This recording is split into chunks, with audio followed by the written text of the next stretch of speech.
ইহকাল ও পরকালের কল্যাণ কামনায় আল্লাহর দরবারে দুহাত তুলে লাখো মুসল্লির অশ্রুসিক্ত প্রার্থনায় মুখরিত হয়ে ওঠে ইজতেমার ময়দান। আমিন আমিন ধ্বনিতে আকাশ বাতাস কাঁপিয়ে আখেরি মুনাজাতের মধ্য দিয়ে শেষ হয়েছে রংপুর বিভাগীয় তাবলিগ জামায়াতের ইজতেমা। শনিবার দুপুর ১২টায় বিশেষ মুনাজাতের মধ্য দিয়ে ৩ দিনব্যাপী এ ইজতেমার সমাপ্তি হয়।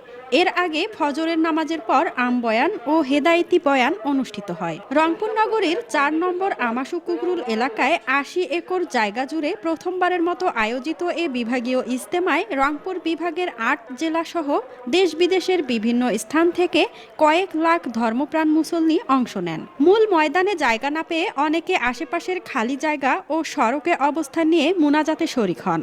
ইজতেমায় দেশ, জাতি ও মুসলিম উম্মার শান্তি ও হেদায়েত কামনা করা হয়।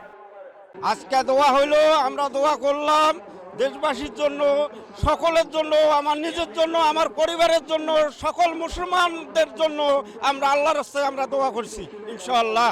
আমি আমার মায়ের সুস্থতা চাইছি, আমি যেন ভালো মতো মানুষ হইতে পারি, আর আমার আব্বুক যেন একটা চাকরি জোগাড় করে দেয়। লাখো লাখো শুক্রিয়া আল্লাহ কাছে লাখো লাখো শুক্রিয়া।